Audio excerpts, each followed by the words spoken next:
Hello, everybody. It's Alex here again with another one of my podcasts, and hello to anybody on YouTube if you are watching as well. And today I'm delighted to have friend and guest Delfim Pereira on the show today. Good morning, Delfim. How are you? Hi, Alex. How are you doing today? I think it's Wednesday. Yeah, I think it is. It is Weird Wednesday, or whatever we want to call it. I've known Delfim for a while now, and Delfim's kind of background and expertise is in the world of sales enablement in the round, which I know is a big kind of topic of conversation in sales currently, and has been for a while. So I thought it'd be great to get Delfim on and just pick his brains, get his insights and experience around all of this, and let's just see where this goes. So, Delfim, over to you. A bit of background and introduction to yourself, if you would. Sure. So, Delfim Pereira. I've been in sales leadership, and sales enablement roles for approximately 30 years. I've worked both within corporate organisations, but I've also worked for consulting organisations. So, had a huge opportunity to work with many B2B, B2C, and B2B2C clients. There are three things that I'm deeply passionate about in the work that I do. Number one, I like to help clients make the most impactful buying decisions because there's a lot of choice out there.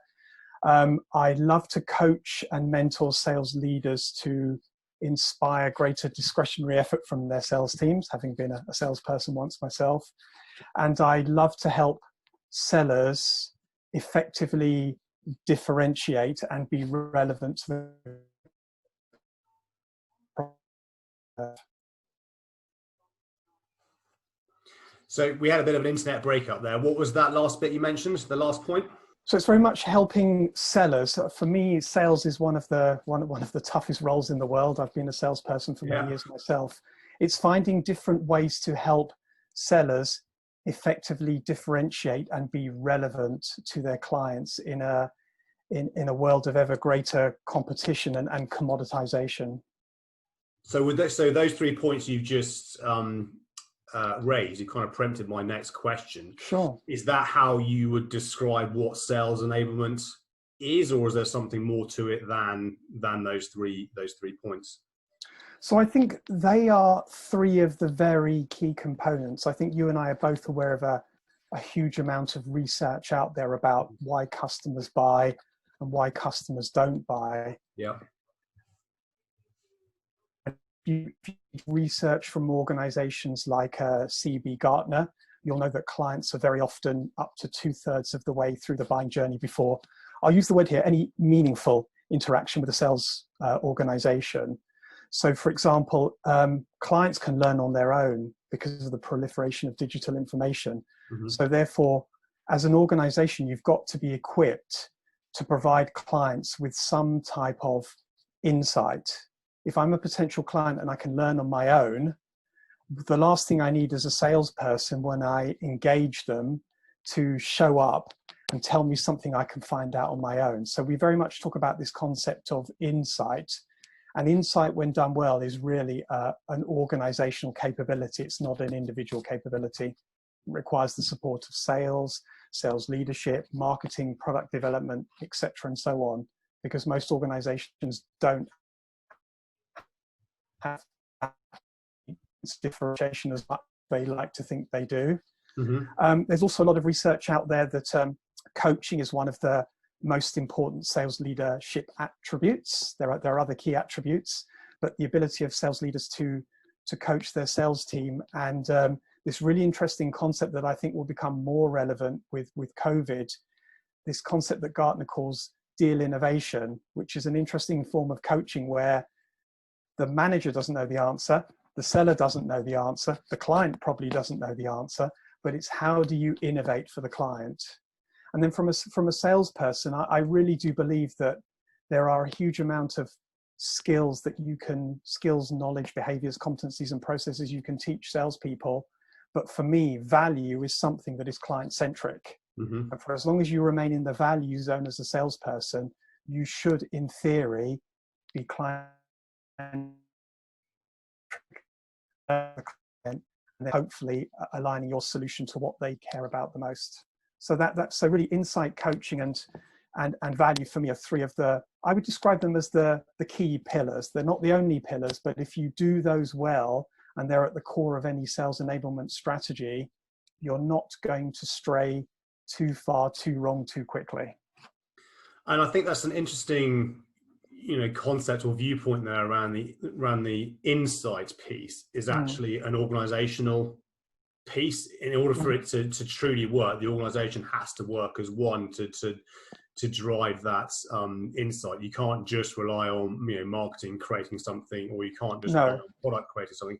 Everybody's kind of actually got to talk together, and I guess that's kind of part of maybe the deal innovation piece, is how do we innovate together to kind of get to that that end result, which is that's an interesting dynamic, because I've been in sales all my life, and I remember back I used to recruit salespeople way back when, and sometimes you just felt you were hiring cannon fodder, and they were replaceable, and it was just and it's just part of the machine. Just point, there are your numbers, that's what you do, go do and sell. Of course, this is time before the interweb, and then LinkedIn came along, kind of started to change all of this, and obviously the internet on the wider piece.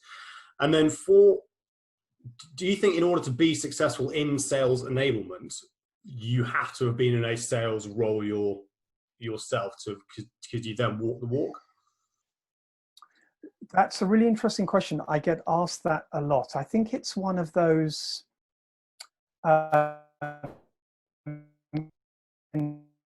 I've worked with some enablement people and some consultants that have never sold, but they are fantastic at enablement. I've equally found sometimes, and I remember myself as a skeptical salesperson when I was being trained by an enablement person, my kind of suspicious brain kept on asking me the question, has that person ever carried a bag? Can they give me an example?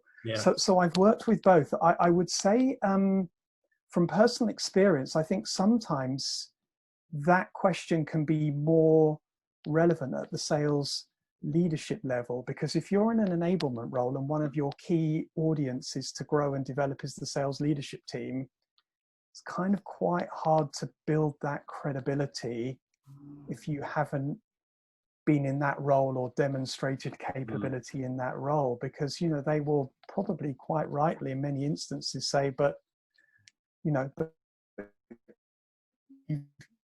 you've been in a situation, as someone who's been in a sales leadership role myself for many years, it's one of the hardest jobs. You've got the pressures coming down from the sales team, you've got to hit the number, you've got pressure coming from above, and I just think that sometimes there is a certain level of credibility you bring if you've done the role that in some instances might be one of the differentiating factors as to whether you're going to be successful. But then again, I have worked with people that have been in other roles, but they've also been equally successful. I think it depends how you set yourself up, and equally, nobody has the answer to everything. So if you are in sales enablement and there are a couple of areas that you are not particularly strong at, great research from Gartner about connector leadership, which is find and surround yourself with the people who are the best at certain knowledge, skills, processes, and abilities, and build that network around you. Nobody has the answer to every question. So work with those and build the network, and then you are enabling those that may actually be better placed than you to support.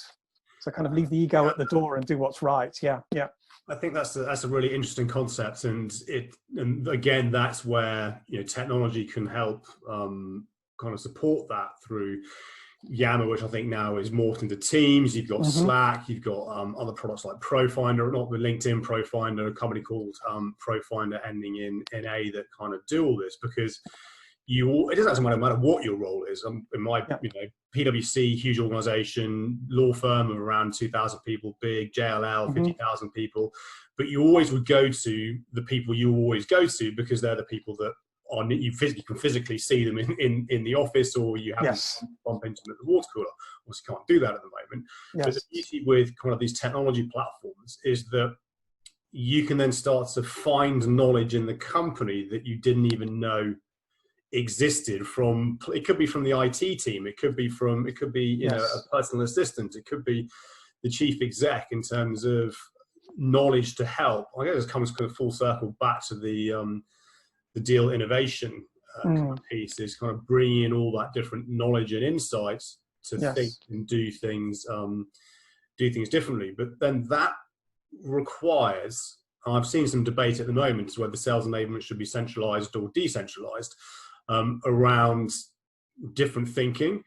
And dare I say this in a polite way, there are some sales leaders out there who've been in the game for 20, 30 years, think they know it all, don't want to be told otherwise. Yes, I know some of them. Manage in a certain way that then that culture is then is pushed through the sales function to behave. Unless it's lawyers or accountants, you know, it's the same in terms of, well, I do what I do, so that's how they're behaving, so this is how I'm going to behave. But that said, you know, I do remember back in my recruitment days, I remember interviewing a senior leader from Microsoft, and you know, he said to me that I want my salespeople to be better sellers than me, because I want to keep them hitting number. I want to go up the greasy pole, but I don't want to promote salespeople if they don't want to be promoted because they're good sellers. Because if all they want to do is hit their numbers, and what that means is a collective, my role is easier because I'm hitting my collective number, and then I can move up the management tree. So I don't care if they're earning you know, more money than me from commission. That means I'm doing the right job in motivating them to help us achieve the collective, which was a rare occasion when, you know, back in the day where it was kind of the Glengarry, Glen Ross, greed is good approach to selling. So Alex, I received that advice as a young sales manager when I was back at Thomson Reuters, and I've always remembered that piece of advice was, you know, Delfim, hire people that make you look good. Yeah.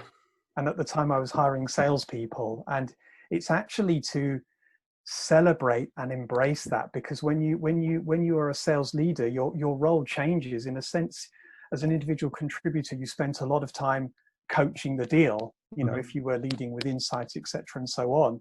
And then you've got to take that shift to coaching the person who's going to close the deal, and it does require a different skill set. And I took that on board, and it actually helped me. It stopped that hiring bias that I think you mentioned earlier. You know, there's a lot of hiring bias where sales leaders will think, well, sounds like me, looks like me, but actually that's a recipe for failure in a sense, because you're going to be overweighted on certain strengths, and then there are going to be certain areas that you and many members of your team are not that good at. So I completely agree with you. Hire people that can do things better than you can do. But, you know, back to this piece around coaching and mentoring, your role is to help bring the best out of them as you onboard them and partner with them. Agreed, yes. Absolutely. And it's this kind of coaching and mentoring thing is that in itself that's not an easy thing to do. And it's kind of what I did internally, and then for the last kind of almost 4 years now, at the end of 2020, that this is, I kind of see myself as, you know, when people say, what do you do? It's actually more change management consulting rather than sales training or social media training or social selling training or whatever you want to do it, because it's actually that coaching the individuals to understand how to think and do things differently to actually still achieve the same output. I think that's what all of this is about for me, in terms of, if we just kind of strip sales back to what it is and it's fun in the basics, what are you trying to do? Start a business conversation with somebody to sell something. And that will remain true forever and a day until the robots take over. When you look at sales enablement automation and sales engagement technology, we can touch on that in a minute. What has obviously, for me, fundamentally changed is the process to get to that same output. So in my recruitment days, when, you know, leading with insights, all that kind of stuff, leading with insight was my 30-second elevator pitch when I got through. Yes. And the reason I was calling from a recognized brand, so I haven't heard of Alexander Lowe, but I've heard of Michael Page International. So I'm going to give you another 30 seconds on the phone to give you a pitch and see kind of what's what's what. You fast forward to today, and don't get me wrong, cold calling still has its place. There is still a place. There's still a market where absolutely it's the place to do and the thing to do, and it's the right thing to do. But at the other end of the spectrum, when you're doing, kind of, dare I say, our world, bigger, more complex, high value propositions, you have to take a completely different approach, which requires a fundamentally different skill set, dare I say, in selling. So it's, and I dare I say, when you're working with a lot of companies still, there is still this, even with the dare I say, the younger generation, there is still this kind of point at that number, hit that number, that's all you focus on, and do that over a quarterly or a monthly basis. And I know that there's some, EY have been publishing some stuff on this. Andrew Huff from the Association of Professional Sales have been publishing stuff around, money is actually one of the worst levers to get people to do things. Then on top of that, you have all these different technology platforms and things to do. And again, the clients should remain nameless. Some of their AEs are like, do you want me to spend time inputting stuff, or do you want me to spend time selling? You make the choice here, because if you want to manage me by inputting stuff, I can spend all day inputting stuff, but then I can't actually do what you're paying me to do, which is go and have conversations with people. I'm sure I've used that line many times in my career, Alex, to my boss. Yeah. So what's in terms of, we agree on the process of sales is the same, but to get to that end result has changed. Let's focus on the technology piece. Is the technology bit part of what sales enablement should be doing or not?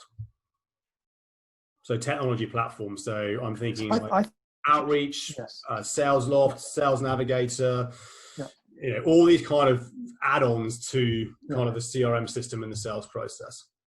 So I absolutely think technology has a really, really important role to play if used correctly. I think if you, back to just how you describe sales, for many industries, however you leverage technology, sales is still the relationship business.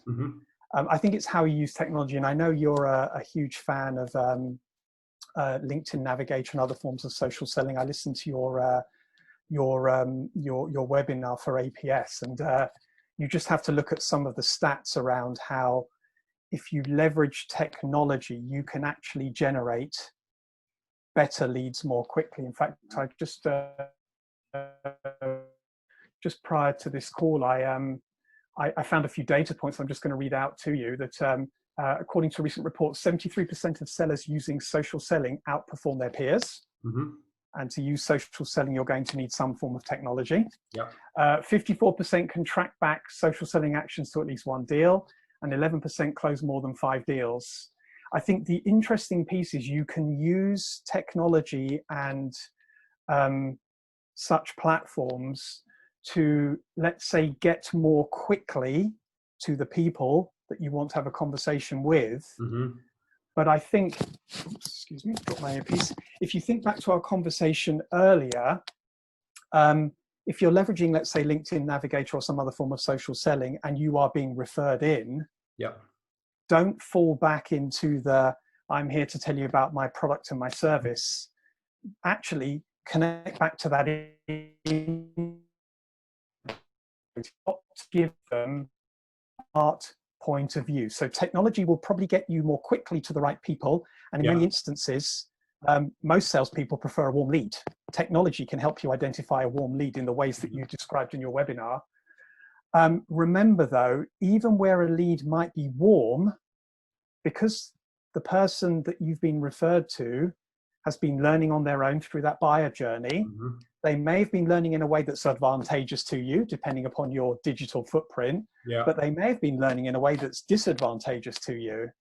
So actually in that interaction, you may have to unteach them or reframe their perspective. I think that's to be honest, I've never thought about it from that point of view. You could have been learning in a way that is not to your advantage. Exactly. Because of what they've read from maybe competition, they've read an article that's out of date, or correct. That's because in fact, you make an assumption that I completely agree with you. It's the I think the classic example when based on the CEB as was data, the 54% of blah blah blah is done before you what have you. And I get the example of buying a car. When you buy a car, you probably know more about that car and that model than the salesperson does. The last thing you want to be doing when you go into the showroom is to be told what you already know about the car. And then if you intent data and so on, but it's and in that instance, Alex, if you think about buying a car, if you think back to the last time you bought a car and your journey, the role of the salesperson probably when you went into the showroom was order fulfillment. Your role was to get the biggest discount. And if that person started to talk to you about features and benefits, you've already decided what stitching you want in the seats. So the point is that when you, and I think that there's a double piece here. And I think you and I had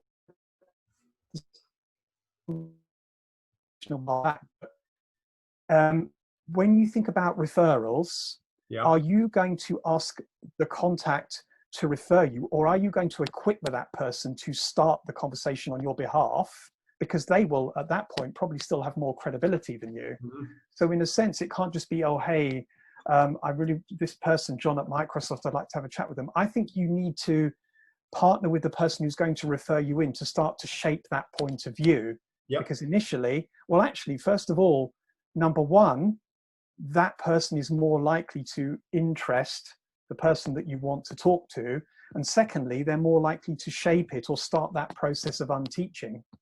So I think it needs to be thought about in that point of view. And then I think, you know, as you are, I guess, as a sales leader, setting up your sales team, it's good to think about how your sellers and their use of technology, etc., and so on, should be reflected into some type of measurements or key performance indicators, because we all know that, you know, the top three are hit your number, you secure renewals, etc., and so on. But if you do it well, you can actually set up some KPIs around kind of the digital footprint that you are creating. And I don't think, not too many organizations think about that. Back to your point, which was hit your number. And interestingly, one of the reasons that I think that is still happening is that if we come back to sales leaders, you've got sales leaders that are managing different generations. So as a sales leader now, you have a double, a triple, a quadruple, maybe even a greater jump. When you were selling, you probably were, in some instances, selling where product knowledge was king. So part of your role, like the car salesman, was to educate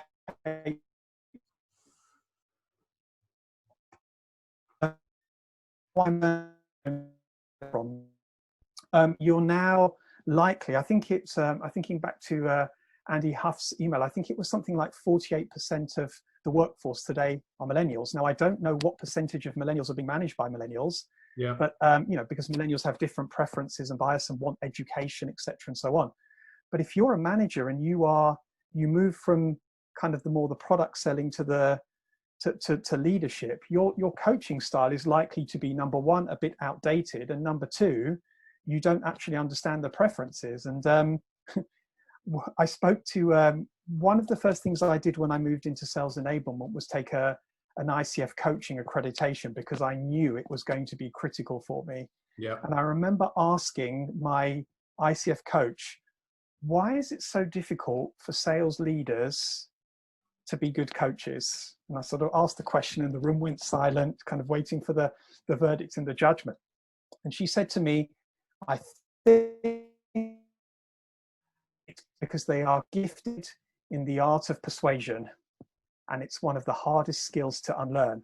So you've basically got sellers being set out to hit the number, no kind of thought, just hit the number, don't care how you hit the number. So they're probably not being encouraged to experiment and measured on some innovative social selling technology strategies that we know yield results.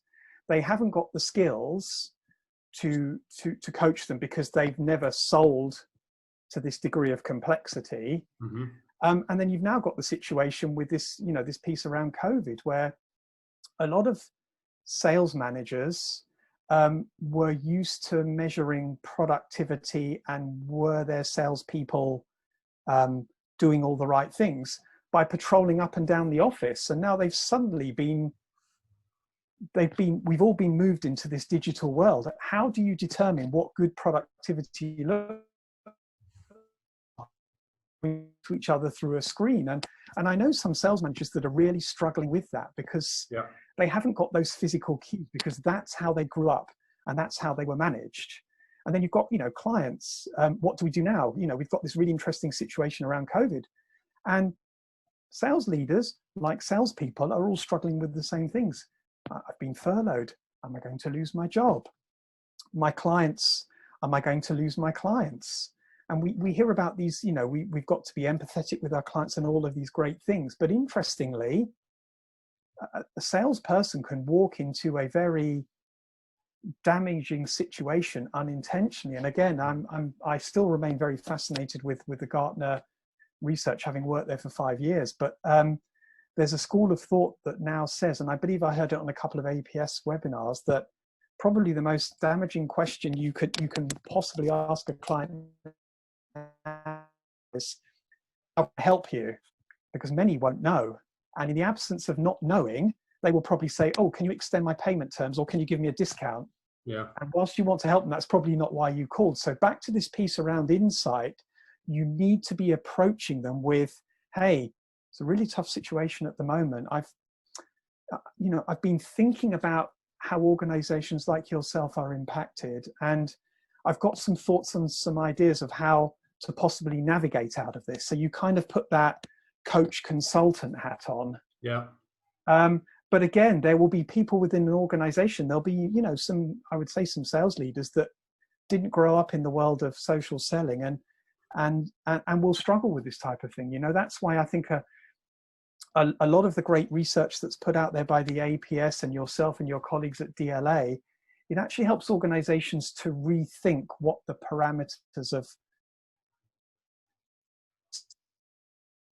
words, because it's a tough world. And as we shared earlier, doing sales well is one of the toughest roles in the world. So by all means, technology should definitely be used as an enabler where possible. And I know some organizations can primarily sell based upon a digital journey, but I guess we are all primarily in the relationship business. And when you have the chance to flex that relationship, to quote one of my former sales managers, don't be boring. Come in with an insightful point of view that might help them rethink the way that they are thinking about a problem, maybe teach them something unexpected, but ultimately make them smarter about their business. That's what the purpose of using technology should be, to gain access if you are being denied because clients are learning on their own. It's a really fascinating space, and there are going to be lots of twists and turns in the next months, in my opinion, as organizations and clients figure out what the so-called new normal is going to be like. I agree, and I think that it's an interesting point around what you raise on how you approach even your existing client base around how can I help. You're right, flip it. I'm talking to other people in your space. These are the sort of problems they're sharing. Yes. This is how we think. But it's back to the deal innovation piece, right at the beginning. Correct.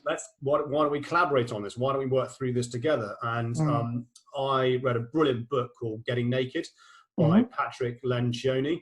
And he calls it a business fable on two consulting firms. And the large one acquires a small one, can't understand why the small one is more profitable and better, blah, blah, blah. And also it's because their approach is they consult from day one. So they don't go in with a huge pitch deck in terms of tell. They just go in, just sit down, ask some questions, and start consulting from day one. And what that enables the client to do is then get a sense of, this is how we operate. You're already using this phrase very carefully, adding value to the business. And then their view was, if that client then try and took that first hour or 2 hours of consulting for free and do it themselves, we probably didn't want to work with you anyway. Inversely, the client goes, this is brilliant. Yeah, happily pay your fees at X, Y, Z, because I now know what I'm getting. And this whole kind of getting naked is kind of part of my mantra, if you will. Just straight off the bat, just go in and just help. in terms of, this is my expertise, this is my understanding of your market, your industry, what goes on, this is what I'm doing with other firms, I think this might work for you. If it doesn't, let's learn on the learn together on this journey. And I think the interesting thing, Alex, if you think about that in the COVID setting, is help us understand what have been some of the changes to your business process, your supply chain. How is COVID impacting this at the moment? When you think about the strategy you had in place, what are you having to do to change that? The conversations we've had before, how have they changed? And then kind of gather what they're struggling with, and then connect it to, well, interestingly, we've spoken to other clients about this, and here's their hypothesis of how they're going to move away from this. Yeah. So you're trying to understand what's different, what's changed, what's challenging, but also, in a sense, you as a salesperson probably speak to more people in their role than they do. Yep. So therefore, what have you learned from others you've been speaking to? And you give them a hypothesis, and they may say, I haven't thought of that, tell me more. Or it might be, actually, do you know what? It's not quite like that, but actually it's more like this. Yeah. Either way, you're having what I call that conversation of equals, which is, and that's kind of what deal innovation is. Nobody knows the answer, but you're engaging with super smart people to kind of understand how to move forwards. And I think that will, people are saying, should you be selling now? Should you not? And I think there's a case for, and there's a case not. And there are some organizations that are doing incredibly well at the moment because of COVID. But by what you want as a result of those interactions is for the client to say, do you know what? Every time Delfim or Alex wants a conversation, I'm going to have a conversation with them because we're going to be talking about my business, and I think they're going to make me smarter. Yeah. And then you're kind of setting the foundation. And then, hey, guess what? If the very awkward conversation with takes place about products and services they need to cut costs, you're probably less likely to be on that list because you are not viewed as you're viewed as a trusted partner, not a transactional vendor who can actually maybe help them get out of the way. And you will have also reasserted the value of what you're providing if it's an existing client. So it's a very kind of delicate balancing act, but I think it's still good to adhere to some of those principles around being client-centric and insightful in everything that you bring, even if there's not an immediate opportunity. That might be 3 or 4 months down the road. 100%. And I think what this is forcing organizations to actually be client-centric, because people talk about being client-centric for ever and a day, but you look at their websites, me, you look at their profiles, it's me, me. Look at the marketing outreach, it's all me, rather than actually focusing on the individual. And interestingly, whilst it's a separate sector, the kind of feedback I'm seeing on Twitter from general counsel is that actually they don't want another webinar updating on force majeure. They want the lawyer to pick up the phone and just ask how they're doing. Yeah, a human conversation. Yes. And those that are doing that versus those that are kind of having to go, oh my God, and this comes into the coaching piece in terms of what marketing should be doing. In, to your point, 6 months time will be the ones that are remembered versus those when the panels have to be reduced. Same as a vendor supplier list, etc., needs to be reduced. Those that the ones that showed some, dare I say, human empathy will be remembered. No, it goes back. And again, this goes back to my recruitment days. I remember BT. Big accounts, and it was one division, and this BT had very strict rules in terms of how you engage with them. No speculative CVs, do not go to the sales directors directly, you have to go through HR. And this lady had said to me, just call me every quarter. Just call me every quarter, and if there's something going, great. And that's what I did. I did that for the best part of 18 months. Nothing came, and then out of the blue, I got this phone call from her going, you are the only consultant on my list that did what I told you to do. So I now want to run a national campaign, advertise, and I want you to be the sole consultant to run it. I then had to go internally and go, look, I can't disseminate this across the country.